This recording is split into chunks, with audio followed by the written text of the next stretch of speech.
Anime रोम Roman साम्राज्य की राजधानी में शुरू होता है, विशेष रूप से वर्ष 54 ईसा पूर्व में। इन दिनों में वहाँ 15 वर्ष का लड़का था जिसका नाम सिस्टा था। वो एक सैनिक था। रोमन साम्राज्य ने उसके परिवार को मार दिया। उसे एक छोड़ते हुए अनाथ और उसे मुक्केबाजों के प्रशिक्षण के लिए एक स्कूल भेजा गया। इसलिए वह वहाँ एक नौकर के रूप में रहा और बच्चों के साथ मुक्केबाजी में प्रशिक्षण लिया। जैसे उसके साथ एक दिन स्कूल के प्रधानाचार्य, जिनका नाम वेलन था, ने सभी बच्चों से कहा, अब आप में से हर 2 लोग लड़ेंगे और जो जीतेगा वो हमारे साथ जारी रहेगा, लेकिन हारने वाले को मार दिया जाएगा। दुर्भाग्यवश सिस्टा का प्रतिद्वंद्वी उसके मित्रों में से एक, जिसका नाम रोको था, बनने जा रहा था। अचानक स्कूल में सिस्टा का शिक्षक, जिसका नाम जफर, प्रकट हुआ और उसके लिए चीयर करने लगा। हालांकि सिस्टा रोको से लड़ना नहीं चाहता था क्योंकि वह उसका दोस्त था। लड़ाई शुरू हुई और रोको ने हमला किया, लेकिन सिस्टा ने जल्दी से हमले से बचते हुए रोको को चोट पहुंचाने की कोशिश नहीं की। सिस्टा लगातार रोको को नुकसान पहुंचाने से बचता रहा जब तक कि वह उसे लड़ाई खत्म करने के लिए मारने के लिए मजबूर नहीं हो गया। और सचमुच वह विजयी हुआ और विद्यालय के प्रमुख वैलेंस ने सैनिकों को आदेश दिया कि वे मार दें रोको। सिस्टा ने यह देखा और चिल्लाया। फिर वैलेंस ने सभी विजेताओं से घोषणा की कि वे उसकी सेवा में मुक्केबाज बनेंगे और अगर कोई अपनी लड़ाइयों में 100 जीत हासिल करेगा तो उन्हें आजादी दी जाएगी। सिस्टा ने सोचा, मुझे अपनी आजादी जीतनी होगी, और उसने अपने शिक्षक जफर के साथ अपना प्रशिक्षण बढ़ा दिया। जब तक कि एक दिन जफर ने उसे बताया कि सम्राट की उपस्थिति में एक आयोजन होगा जिसमें विभिन्न के बीच लड़ाइयाँ होंगी स्कूलों, और आप इसमें भाग लेंगे, लेकिन याद रखें, दर्शक भाग्य का निर्णय करेंगे। यदि आप इस उत्सव में हारते हैं तो दर्शक मांग करेंगे कि सम्राट के सैनिक आपको मार डालें और आप मर जाएगा। वास्तव में सिस्टा त्योहार में गया, लेकिन वहाँ रहते हुए वह अपने साथियों से बिछड़ गया। वह रस्का नाम के एक लड़के से मिला और उसे जानने लगा। रस्का ने उसे वहाँ से रास्ता दिखाया। कुछ समय बाद सिस्टा ने नियोजित लड़ाई का सामना किया और सम्राट उपस्थित था, देख रहा था। सम्राट एक युवा लड़का था, केवल 17 साल का, जिसका नाम नीरू था। उसने अपने पिता की मृत्यु के बाद सिंहासन का उत्तराधिकार लिया और वह उत्सव में शामिल नहीं होना चाहता था क्योंकि वह हिंसा से घृणा करता था। सिस्टा और प्रतिद्वंद्वी के बीच लड़ाई शुरू हुई और प्रतिद्वंद्वी के मन में उसने सोचा कि बच्चे के खिलाफ आसानी से जीत हो जाएगी। हालांकि जब प्रतिद्वंद्वी ने हमला किया तो सिस्टा ने कुशलता से उसके हमलों को टाला और सटीक हमलों के साथ जवाबी हमला किया। अंततः जीत हासिल की। लड़ाई। दर्शकों ने सिस्टा के लिए जयकार की, लेकिन सम्राट विपक्षी के प्रदर्शन से असंतुष्ट थे और उसके फांसी का आदेश दिया।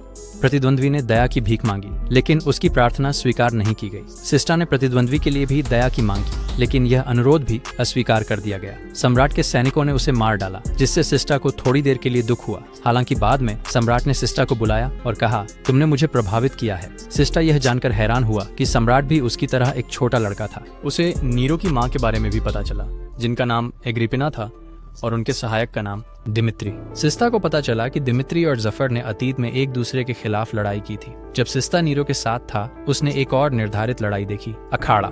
ये लड़ाई रस्का के साथ थी, वह लड़का जिसने सिस्टा को रास्ता दिखाया था। लड़ाई शुरू हुई और रस्का ने ऐसे तरीके अपनाए जो बॉक्सिंग के सामान्य तरीके नहीं थे। सिस्टा ने अपने आप से सोचा कि रस्का बॉक्सर नहीं था। दिमित्री ने बताया कि रस्का उसका बेटा था और वह पारंपरिक बॉक्सिंग तकनीकों का इस्तेमाल नहीं करता था, बल्कि एक मार्शल आर्ट का उपयोग करता था, जिसे द पैंग्रेशन। रस्का बहुत मजबूत था और लड़ाई के बाद नीरो ने रस्का और सिस्टा को बैठकर बात करने के लिए आमंत्रित किया। किस साथ? हालांकि जब एग्रिपिना ने उन्हें साथ बैठे देखा तो उसने जोर दिया कि उन्हें एक दूसरे से लड़ना चाहिए। नीरो मना कर दिया, किंतु एग्रिपिना ने जोर दिया और दिमित्री और जफर ने लड़ाई शुरू कर दी। सिस्टा ने चोटिल होने के बावजूद हमला किया, लेकिन रस्का ने सिस्टा के सभी हमलों का सफलतापूर्वक बचाव किया और अंततः लड़ाई जीत ली। एग्रिपिना ने नेरो द्वारा उनकी मृत्यु का आदेश देने से इनकार करने पर गुस्सा किया, इसलिए वह चली गई और नीरो उसके पीछे गया। लड़ाई खत्म हो गई और दिमित्री रास्का से नाराज था कि उसने अपनी पूरी ताकत से लड़ाई नहीं की। सिस्टा और जफर वहां से चले गए। दिनों बाद जिस स्कूल में सिस्टा वैलेंस के अधीन पढ़ रही थी वह जल गया और सिस्टा ने रोम छोड़कर पोम्पई नामक दूसरे शहर जाने का निर्णय लिया। यह निर्णय एक व्यक्ति जिसका नाम फैब्रस था, जिसने सिस्टा और जफर का सामना किया था और उसके दोस्तों के समूह द्वारा प्रभावित हुआ। सिस्टा ने फैब्रस को जान लिया और उसके सहायक से भी मिली। नमस्कार। जब सिस्टा फैबर के महल में प्रवेश किया तो उसने अमिडॉन नाम के एक योद्धा को देखा, जिसने उसकी रुचि जागृत की, क्योंकि अमिडॉन ने अद्वितीय और अपरंपरागत ढंग से प्रशिक्षण लिया था। तरीके। सिस्टा को नोश्का से पता चला कि अमिडॉन एक बहुत ही मजबूत योद्धा था, जिसे कभी हार नहीं मिली थी। रात में सिस्टा उठ गया क्योंकि उसे बाथरूम जाना था। संयोग से उसने एक बहुत ही सुंदर लड़की देखी जिसका नाम स्पिना था, और उसने जाना कि वह अमीर थी और रहती थी महल। स्पिना ने यह भी खुलासा किया कि वह फाबेर की बेटी है, वह व्यक्ति जिसने सिस्टा और उसके दोस्तों को खरीदा था। अगली सुबह शहर की एक महिला स्पिना के पास आई और उसे बताया कि कुछ लड़ाकों ने उसके बार पर आक्रमण किया, उसे चोरी की और अब वहां से जाने से इनकार कर रहे हैं। उसने सिस्टा से मदद की गुहार लगाई और सिस्टा अपने दोस्तों के साथ उन लड़ाकों से निपटने के लिए बार में गया जिन्होंने कब्जा कर रखा था। पूरे हो गए। सिस्टा और उसके दोस्त घुसपैठियों से लड़े जब तक एक विशालकाय लड़ाके ने सिस्टा पर हमला किया। उन्होंने संघर्ष किया, लेकिन घुसपैठिए भागने में सफल हो गए। सिस्टा उनका पीछा नहीं कर सका हालांकि नोश्का अमिडन के साथ वहां पहुंचे और अमिडन ने उस विशालकाय से लड़ाई की जो भाग गया था। उसे हराया और उसे पकड़ लिया। स्पाइना ने अमिडॉन को उसकी मदद के लिए धन्यवाद दिया और उसने सीखा कि उसने कई साल पहले अमिडॉन के साथ एक समझौता किया था। उसने उसे उसकी स्वतंत्रता का वादा किया अगर वह 50 काम अपनी लड़ाइयों में लगातार जीत दर्ज की। वर्तमान में एमाडीन ने 48 जीत हासिल की थी और सिस्ता इस जानकारी से रोमांचित था। नोश्का ने बताया कि स्पिना का एमाडीन के साथ एक समझौता था और फैबर को भी इसके बारे में पता था। एमाडीन ने पहले ही 48 जीत हासिल कर ली थी, इसलिए उसे अपनी स्वतंत्रता पाने के लिए केवल 2 और जीत की जरूरत थी। सिस्टा ने अपने से ज्यादा मजबूत प्रतिद्वंद्वियों के डर को पार करने का दृढ़ संकल्प किया। बाद में सिस्टा ने जफर से बात की और स्वीकार किया कि उसे एक समस्या थी। जब भी वह अपने से बड़ा या मजबूत व्यक्ति से लड़ता, लड़ाई शुरू होने से पहले ही उसे हार का एहसास होता था। जफर ने उसे आश्वासन दिया कि वे उसे एक फिनिशिंग मूव सिखाएंगे जिससे उसे किसी भी आकार और ताकत के प्रतिद्वंदियों का सामना करने का आत्मविश्वास मिलेगा। वो बस अधिक ताकतवर प्रतिद्वंदियों से डरता था। बाद में स्पिना ने सिस्ता से उसके पास आने को कहा। वह उसकी ताकत से प्रभावित थी और उससे खरीदकर उसे स्वतंत्रता देने की पेशकश की। वह चाहती थी कि वह उसका सहायक बने और उसके साथ रोम चले। हालांकि सिस्टा ने उसका प्रस्ताव ठुकरा दिया, ये समझाते हुए कि वह अपने शिक्षक और दोस्तों को छोड़ना नहीं चाहता और वह नहीं चाहता कि कोई उसे फिर से खरीदे। वह अपनी स्वतंत्रता अपनी ताकत और जीत के माध्यम से अर्जित करना चाहता था। स्पिना सिस्टा के इनकार से नाराज थी और उसे मूर्ख समझा। उसने एमाडाइन को बुलाया और बताया कि उनका अगला मुकाबला जो कुछ ही दिनों में होने वाला था सिस्टा के खिलाफ होगा। वह चाहती थी कि एमाडन सिस्टा को हरा दे और उसने सहमति दी। सिस्टा और उसके दोस्त आने वाले मुकाबले के लिए कड़ी ट्रेनिंग करने लगे। मुकाबले का दिन आ गया और स्पाइना ने देखा जब एमाडन ने एरिना में सिस्टा का सामना किया। एमाडन ने अपने हाथों में धातु के दस्ताने पहने थे और दर्शकों ने सिस्टा को एक बच्चा समझा, ये मानते हुए कि एमाडन उसे आसानी से हरा देगा। लड़ाई शुरू हुई और सिस्टा ने तेजी से हमले करते हुए एक खुली जगह की तलाश की। एमडाइन ने धातु के दस्तानों से उसके हमलों को रोका जब तक कि सिस्टा ने एक कमजोर स्थान नहीं पाया और एमडाइन पर वार किया, जिससे वह गिर गया। जमीन पर सभी आश्चर्यचकित थे क्योंकि उन्हें एहसास हुआ कि सिस्टा उतना कमजोर नहीं था जितना उन्होंने पहले सोचा था। एमडाइन ने अपनी मुट्ठियों से सिस्टा के सीने पर वार करते हुए हमले जारी रखे और फिर उसके सिर के साइड पर वार किया, जिससे सिस्टा गिर गया। दर्शकों को लगा कि सिस्टा लड़ाई हार चुका था। हालांकि गिरने के बावजूद सिस्टा ने संघर्ष करते हुए फिर से खड़े होने का प्रयास किया और एक और हमला करने की तैयारी की। एमाडन जानबूझकर लड़ाई को खींच रहे थे ताकि अंतिम हमले का अभ्यास कर सकें। जैसे ही सिस्टा ने अपना आत्मविश्वास वापस पाया और आक्रमण की तैयारी की, एमाडन ने ऊपर से एक विनाशकारी वार किया जिसे काटने वाला वार कहा जाता है। इस दौर में मुक्केबाजी के अलग नियम थे और इस प्रकार का प्रहार वैध और अनुमत था। सिस्टा बेहोश होकर गिर गया और जब वह गिरा हुआ था, एमाडन ने सबको चौंकाते हुए दूसरा प्रहार किया। सिस्टा अभी भी होश में था लेकिन अस्थायी रूप से भ्रमित था, अपनी रक्षा नहीं कर सका। एमाडाइन ने 2 और प्रहार किए। सिस्टा की स्मृति पर इन प्रहारों का अस्थायी असर पड़ा और उसे कुछ याद करने में कठिनाई हुई। एमाडाइन को लगा कि लड़ाई खत्म हो गई है, लेकिन उनके आश्चर्य के लिए सिस्टा धीरे धीरे उठ खड़ा हुआ। यद्यपि उसे अस्थायी स्मृति हानि हुई थी, सिस्टा को जफर द्वारा सिखाया गया फिनिशिंग मूव याद था। उसे एहसास हुआ कि उसे उस मूव का उपयोग करना होगा। अचानक सिस्टा ने एक और हमला किया, लेकिन वह लड़खड़ा गया, जिससे एमाडाइन को उसे फिर से वार करने का मौका मिल गया। लेकिन सिस्टा ने एमाडाइन द्वारा उसे लगी टूटी पसलियों के बावजूद दर्द सहन किया।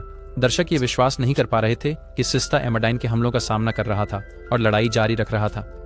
नोश्का, जो देख रहा था, ने वो पहली बार याद किया जब उसने सिस्टा और एमाडाइन को देखा था। जब वे अनाथ बच्चे थे, उन्होंने सपना देखा था कि उनके समूह से कोई उन्हें खरीद लेगा। एक दिन वे फेबर के महल पहुंचे और स्पिना ने उन्हें बताया कि वह केवल एक बच्चे को महल में एक नौकर बनने के लिए चुनेगी। चुने गए बच्चे को महल में रहना होगा, जबकि दूसरे सड़कों पर रहेंगे, उस पद के लिए प्रतिस्पर्धा करते हुए। कई संघर्षों और झगड़ों के बाद नोश्का और एमाडाइन विजेता बनकर उभरे और महल में नौकर बन गए। नोश्का को याद आया कि एमाडाइन हमेशा से साहसी रहा था, लेकिन वह सिस्टा की बहादुरी की भी प्रशंसा करता था। ये पहली बार था जब नोश्का ने एमाडाइन को लड़ते हुए देखा और उसकी कला से प्रभावित हुआ। एमाडाइन को चोट लगी और घायल हो गया, लेकिन स्पिना ने दोनों को नौकर के रूप में चुना और वे महल में बने रहे। नोश्का वर्तमान में लौट आया, सिस्टा के दृढ़ संकल्प से प्रेरित होकर। उसने सिस्टा को प्रोत्साहित करना शुरू किया और दर्शक भी उसके लिए उत्साहित होने लगे। लड़ाई जारी रही और सिस्टा ने एमाडाइन के 3 हरे हमले से बचते हुए उसके चेहरे पर प्रहार किया। हालांकि जब सिस्टा पीछे हटा तो उसे एहसास हुआ कि उसके सिर में चोट लगी है और खून बह रहा है। खून उसकी बाईं आंख को ढक रहा था, जिससे उसकी दृष्टि बाधित हो रही थी। सिस्टा जानता था कि अब अंतिम प्रहार करने का समय है।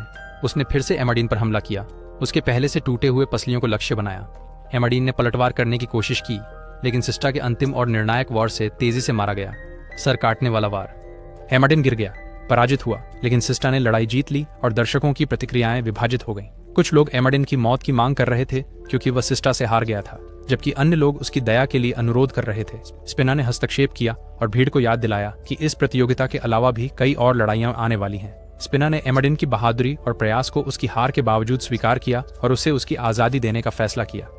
इस बीच सिस्ता थकावट और चोट के कारण बेहोश हो गया था। वह जागा तो खुद को बिस्तर पर अपने दोस्तों से घिरा पाया, लेकिन जफर का कोई निशान नहीं था। सिस्ता ने उस ताकतवर अंतिम प्रहार के बारे में पूछा जो उसने किया था, जो कि उस एक रहस्यमयी शिक्षक से वर्षों पहले सीखा था। एमाडाइन ने समझाया कि उसे भी वही तकनीक सिखाई गई थी उस रहस्यमयी शिक्षक डेमोक्रिटस द्वारा जिसने उसे मजबूत बनाया था। सिस्ता और जफर समझ गए कि दोनों को डेमोक्रिटस ने सिखाया था और उनकी तकनीक समान थी। जब शिक्षक के ठिकाने के बारे में पूछा गया तो जफर ने दावा किया कि ताकतवर बनाने के बाद वह गायब हो गए थे। कुछ दिनों बाद टूर्नामेंट समाप्त हो गया और नोश्का ने सिस्ता को सूचित किया कि लॉर्ड फैब्रिस उनका धन्यवाद करना चाहते थे। व्यक्तिगत रूप से लॉर्ड फैब्रिस ने उन्हें अपने नाम से टूर्नामेंट में भाग लेने के लिए खरीदा था। सिस्टा, जाफार और उनके दोस्त इस अवसर के लिए आभारी थे, लेकिन लॉर्ड फैब्रिस के महल को छोड़ने का निर्णय लिया। जैसे ही वे निकले, उन्होंने नगरवासियों का सामना किया जिन्होंने सिस्टा के लिए जयकार की और अमडीन पर उसकी जीत का जश्न मनाया। इसके बाद सिस्टा और उनके साथियों ने ड्रिस्को नाम के एक व्यक्ति से मुलाकात की जिसने उन्हें खरीदा। वे एक ऐसे क्षेत्र में एक साथ यात्रा कर रहे थे जहां सड़कों का निर्माण हो रहा था। वहां जफर ने उन्हें प्रशिक्षण का हिस्सा के रूप में हर दिन जमीन में खुदाई करने के लिए कहा। भले ही वे भारी औजारों से संघर्ष कर रहे थे, उन्होंने चोटों और थकान को सहन करते हुए इस कठोर प्रशिक्षण को 2 महीने तक जारी रखा। एक दिन शाही महल से 2 संदेशवाहक आए और सिस्टा को सूचित किया कि सम्राट ने 3 महीने में आयोजित होने वाले भव्य टूर्नामेंट के लिए सबसे मजबूत योद्धाओं की सभा का आदेश दिया है। जीतने वाले को भारी इनाम मिलेगा और सिस्टा के मामले में इसका मतलब उसकी स्वतंत्रता हो सकता था। सिस्टा ने टूर्नामेंट में भाग लेने और अपनी स्वतंत्रता पाने का संकल्प लिया। उसने अपने एक मित्र रोडोक के साथ प्रतियोगिता में शामिल होने का भी निर्णय लिया, जो कलाओं में विशेष रूप से निपुण था। छोटे एरिना में सिस्टा ने टूर्नामेंट के पहले दौर में एक लड़ाके जेन का सामना किया। सिस्टा तेजी से आगे बढ़ा और अपने प्रतिद्वंद्वी पर कई वार किए और अंततः उसे हराया। अगले दौर में सिस्टा का सामना एक और प्रतिद्वंद्वी से हुआ जिसे उसने बिना किसी कठिनाई के हरा दिया। इन दिनों में सिस्टा ने उनके साथ किए गए प्रशिक्षण के महत्व को समझना शुरू कर दिया, भले ही इससे वह शारीरिक रूप से थक गया था। सिस्टा ने एक शक्तिशाली मुक्केबाज फेलिक्स के बारे में अफवाहें सुनी जो भी टूर्नामेंट में भाग ले रहा था। फेलिक्स ने सिस्टा की ताकत के बारे में जाना था और दोनों ने महसूस किया कि टकराव जल्दी होने वाला है। चिस्ता ने फेलिक्स का सामना करने का निश्चय किया और अपनी नई शक्ति को साबित करने के लिए तैयार था। जैसे ही टूर्नामेंट का तीसरा दौर करीब आया, चिस्ता की नर्व्स पर को पकड़ने लगा। उसने समझना शुरू कर दिया कि जाफर ने उसे जैसा बताया था पिकैक्स के साथ प्रशिक्षण का महत्व क्या होता है। सिस्टा ने अपने तीसरे प्रतिद्वंद्वी से लड़ाई की और लड़ाई के अंत में उसने एक तेज प्रहार किया जिसने उसके प्रतिद्वंद्वी को बेहोश कर दिया। सिस्टा को एहसास हुआ कि उसके प्रशिक्षण ने उसे मजबूत बना दिया था। सेमीफाइनल में केवल 4 लड़ाके बचे थे जिनमें सिस्टा और फेलिक्स शामिल थे और तनाव बढ़ गया। फेलिक्स ने सिस्टा की ओर कदम बढ़ाया और प्रस्ताव दिया कि अगर वे दोनों अपने अगले मैच जीतते हैं तो उन्हें टूर्नामेंट के फाइनल में एक दूसरे का सामना करना चाहिए। सिस्टा ने सहमति जताई और फेलिक्स चला गया। अगले दिन सिस्टा ने अपने सेमीफाइनल मैच की तैयारी की, उसे जीतकर आसानी से। इस बीच फेलिक्स ने मैच देखा, सिस्टा की लड़ाई की शैली और ताकत का विश्लेषण किया। उसने जाना कि जफर सिस्टा के ट्रेनर थे और जफर अतीत में एक ताकतवर फाइटर थे जो घुटने की चोट के बाद रिटायर हो गए। फेलिक्स दृढ़ था कि वह सिस्टा को हराकर अपनी पिछली हार का बदला लेगा और साबित करेगा कि वह अधिक मजबूत है। सिस्टा दूसरी ओर विजय और स्वतंत्रता का सपना देखता था। सिस्टा और फेलिक्स के बीच अंतिम मुकाबले का दिन आ गया और दोनों योद्धा मुकाबले के लिए अखाड़े में प्रवेश किया। लड़ाई शुरू हुई और दोनों फाइटर्स सतर्क थे। सिस्टा ने जल्दी हमला किया लेकिन फेलिक्स ने उसको टाल दिया। इसे लेकर उसने सिस्टा का मजाक उड़ाया कि वह इतनी छोटी एरिना में लड़ रहा है। फिर फेलिक्स ने पलटवार किया और सिस्टा को अपने दूसरे हाथ से मारा। सिस्टा को आश्चर्य हुआ, उसे लगा कि उसने उस वार को चकमा दे दिया है, फिर भी फेलिक्स उसे मार चुका था। सिस्टा को इस छोटी एरिना में आपत्ति का एहसास हुआ और अपने प्रतिद्वंदी की कुशलता का सामना करना पड़ा। फेलिक्स उन्होंने इस महत्वपूर्ण लड़ाई को जीतने के लिए परिस्थितियों के अनुकूल होने की आवश्यकता को स्वीकार किया। फेलिक्स ने वही रणनीति अपनाई और चिस्ता पर प्रहार करने में सफल रहे। उन्होंने हमला जारी रखा जब तक चिस्ता खुद को अखाड़े के किनारे पर कोने में नहीं पाया। चिस्ता ने समाधान खोजने की कोशिश की लेकिन उन्हें महसूस हुआ कि फेलिक्स के प्रारंभिक हमले के दौरान उनका दायां टखना घायल हो गया था जिससे उनकी सीमाएं थीं। गतिशीलता। जैसे ही सिस्टा अपनी स्थिति के बारे में सोच रहा था, उसने देखा कि फेलिक्स के हमले व्यापक से आ रहे थे। रेंज और फेलिक्स ने अपने शरीर के केंद्र में रक्षा की उपेक्षा की। सिस्टा ने इस अवसर का लाभ उठाया और केंद्र से हमला किया, सफलतापूर्वक फेलिक्स को मारा। इस रणनीति में हुए बदलाव से फेलिक्स आश्चर्यचकित रह गया और उसे चोट लगी। सिस्टा ने फेलिक्स के पेट और किनारे पर निशाना लगाना जारी रखा, बिल्कुल उसी तरह जैसे उसने अमादिन के खिलाफ किया था। उसने फेलिक्स को कमजोर किया और उसका ध्यान कम कर दिया। अंततः उसे सांस लेने में मुश्किल हुई। फेलिक्स की रक्षा कमजोर होते ही सिस्टा ने उसके चेहरे पर कई बार हाथों से मारा।